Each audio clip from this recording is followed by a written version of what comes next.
Okay, I just got back from seeing Jurassic World. Let's see. The movie, I would have to say, is probably a 6 out of 10. It was quite boring. I really liked the opening. It reminded me of Pokemon, the first movie, where they had Mewtwo in the lab. And then the section where, let's see, what's the villain's name? The villain, Atwater. I felt like they could have cut that section out of the movie and just started with him, Scarjo playing Zora, and Jonathan Bailey as Dr. Henry Loomis. They could have just jumped from that to the boat, even though we did just get a little bit of extra information. I forgot to mention this is a spoiler review.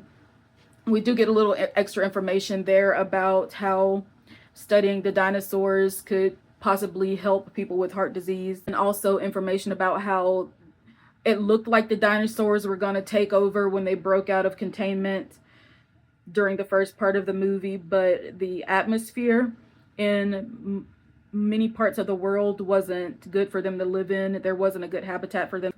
So it killed them quicker than they could, destroy people and remake the world in their image, something that quite often happens as the world turns.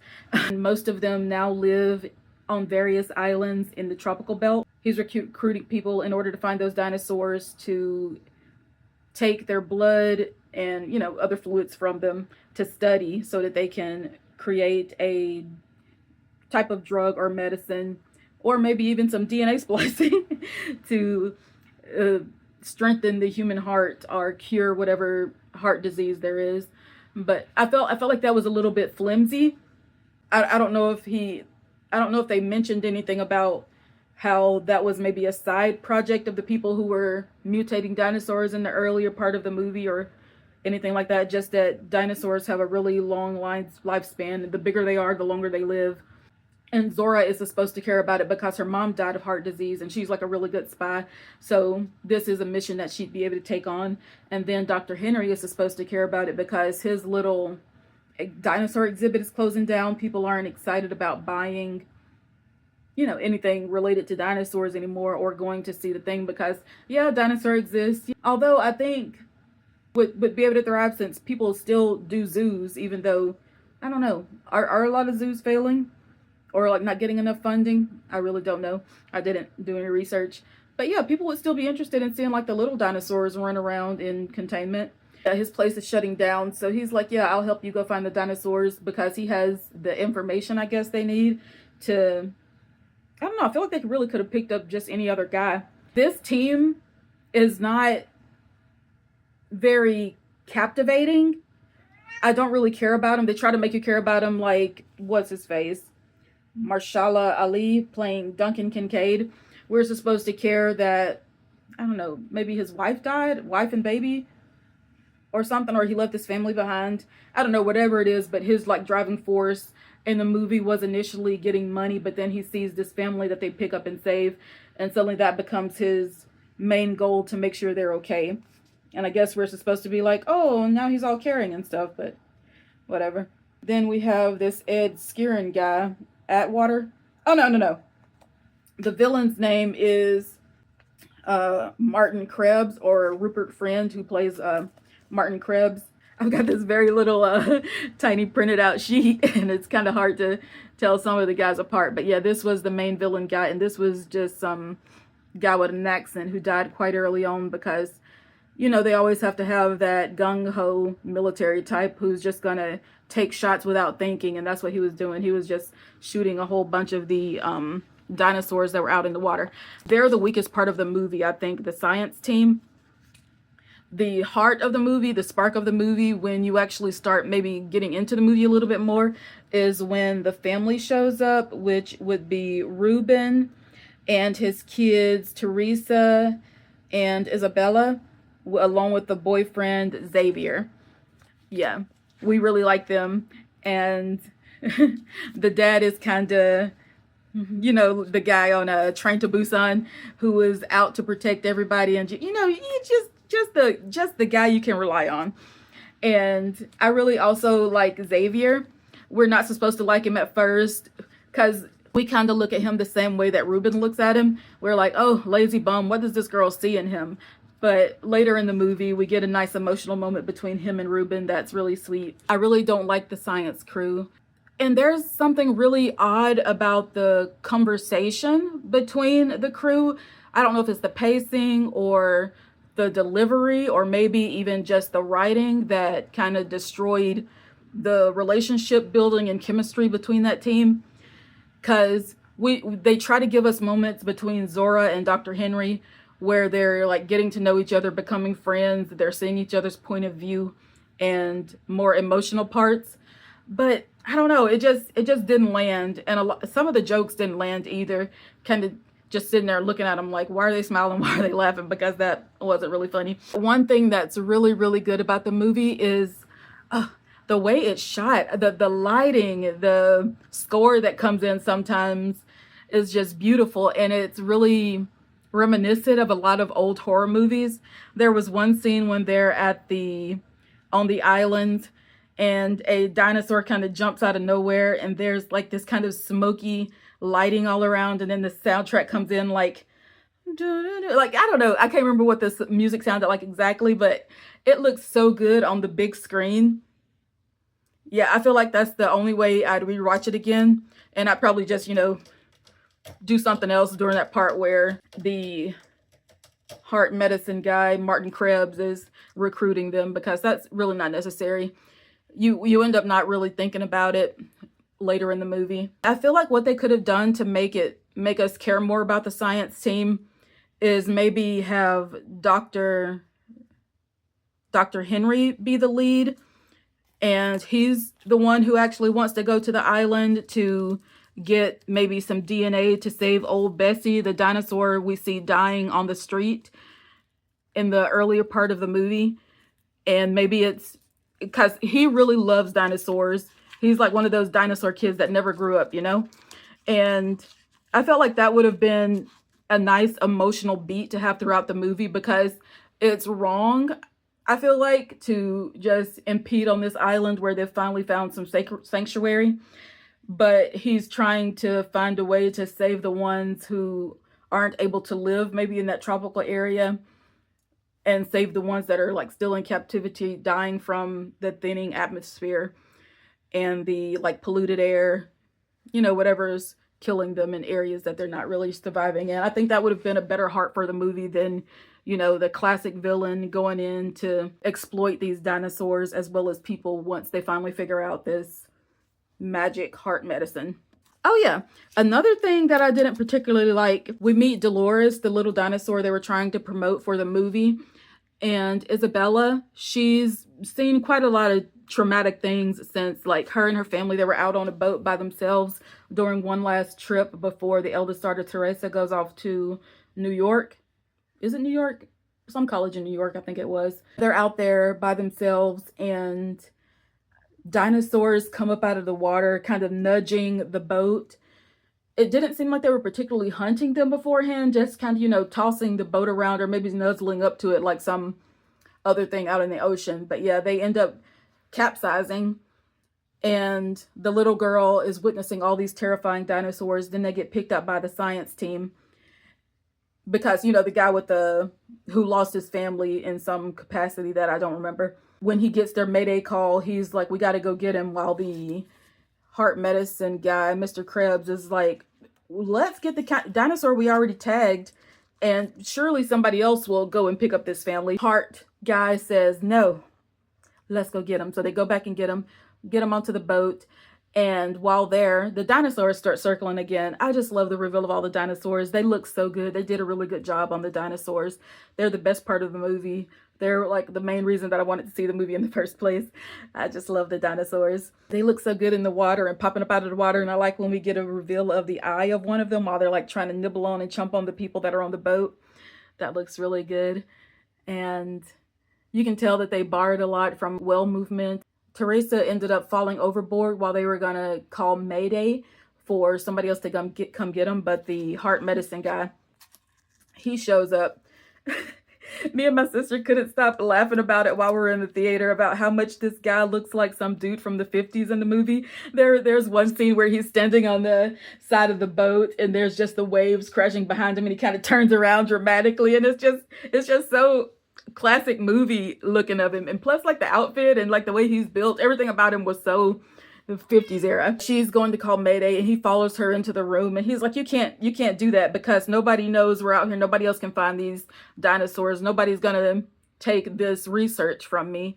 And she ends up falling into the water, and he's just watching her like, I could save her, but I won't, because, you know, he's villain to a T, you know, classic bland one-dimensional villain. Her dad sees her crash into the water, so he goes diving in after her along with his youngest daughter Isabella. Her boyfriend Xavier, he grabbed one of those little floaty things to jump in after her, and that really softened the dad's heart toward him. They end up crashing onto the island, and we see like dinosaurs sleeping on the beach. We pretty much knew some of these other characters weren't going to last. Anybody with like the bigger names, they lasted, of course. Then we get them walking around the jungle. The landscape looks really good. The cave that the family ends up in looks really nice. I like when Xavier looks out over the land and he's looking back at the family and he's saying, do you think old people, when they're buying a new bed, look at it and think, this is going to be my deathbed? Because that's what I'm thinking right now. But yeah, he was quite funny. I think he was really light of the movie. And the science team, I don't know what it was, but the energy, the delivery, the lines that were written for him, like none of it, pretty much none of it was working. But I really loved when they ran into the long-necked dinosaurs in the tall grass. It reminded me of some scenes from Land Before Time where you can just see all the long necks starting to rise up, and they're pretty tails just like whipping around, and they're like nuzzling each other. And Dr. Henry, he's like overcome. He goes up and touches one of their legs, and I feel like the legs and trunk structure of these were kind of built on elephants, because that's what it really looked like when they got up close to him. He's like touching the leg and he's like tearing up, and he's like, take off his glasses. He's like, oh. I really liked that scene. That was a really good bright moment of the movie.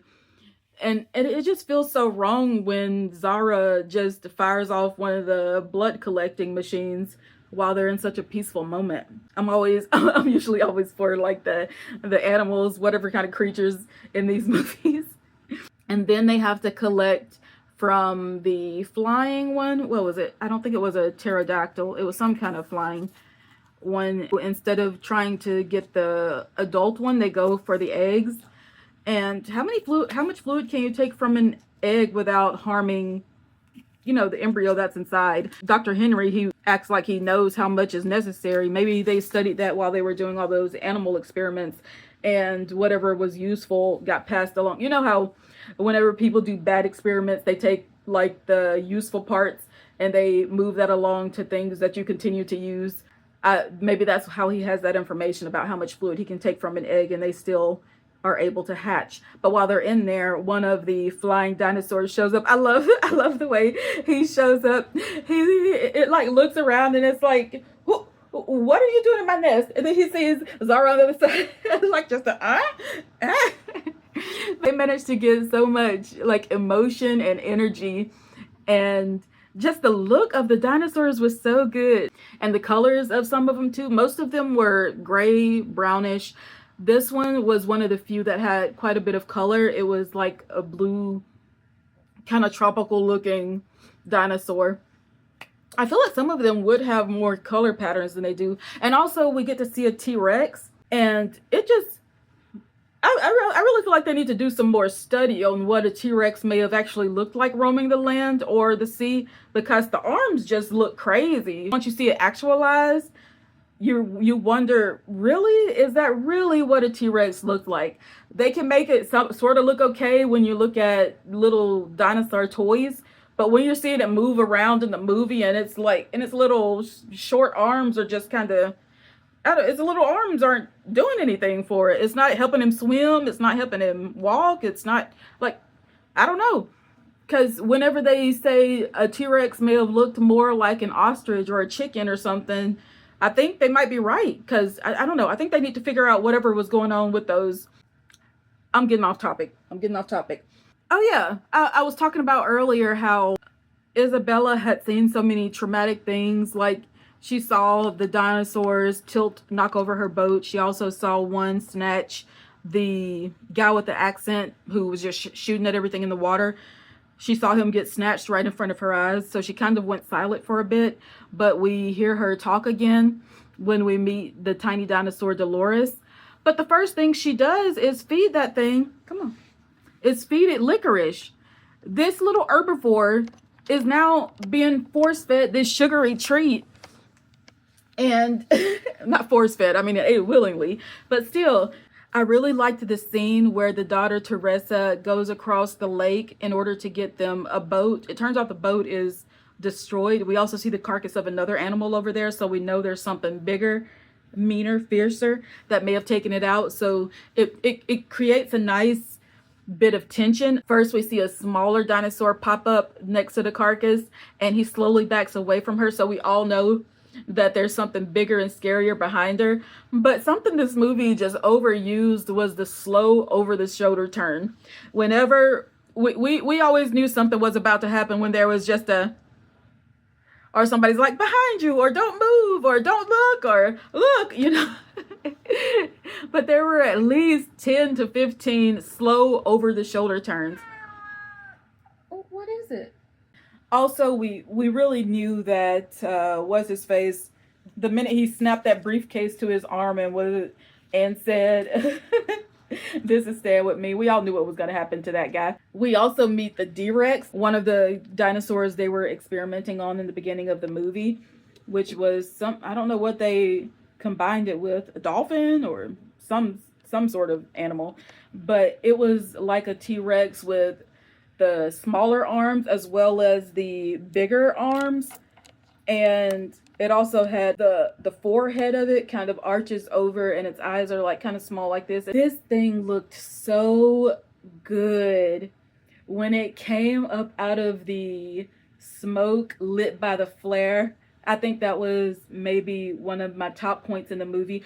Oh, no, maybe it was when the rescue crew were coming in and we were like, Dr. Henry, you got one job. Make sure that this helicopter comes back. But when it does come back, we've already been introduced to the D-Rex. So we know maybe they shouldn't be flagged back, because that won't be good for anybody, really. We see the Dr. Henry waving for the helicopter because he can see the light moving in the smoke, but we see it being nibbled on in the D-Rex's mouth. Oh yeah, that was so good. One emotional point, well, quite a few of the emotional points don't hit, but one that particularly did not hit was when Duncan Kincaid is like, "I'm gonna sacrifice myself for everyone. D-Rex, follow my flare. Go, save yourselves, family, save yourselves." And he like wanders into the water. It looks beautiful. It sounds beautiful at this moment too. But you're like, he could toss the flare into the water. He could attach it to a floating leaf or something, and it would still follow it because the dinosaur was following the light. But he's like, it's just so dramatic for no reason, and then he ends up being fine. So you're just like, at first when the flare went off and we see it kind of waving back and forth in the water, I thought a dinosaur had gotten hold of him, and it was just like, you know, a small dinosaur had gotten him, and he was like whipping back and forth in the water, and they would end up coming back just to see his dead body floating around.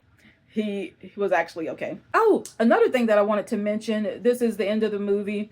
The parts that I didn't talk about, it doesn't matter that much. Isabella, she ends up taking Dolores off of the island, just this little baby dinosaur. And we've already learned that the dinosaurs can't survive in certain areas of the planet, and that it's better off on the island.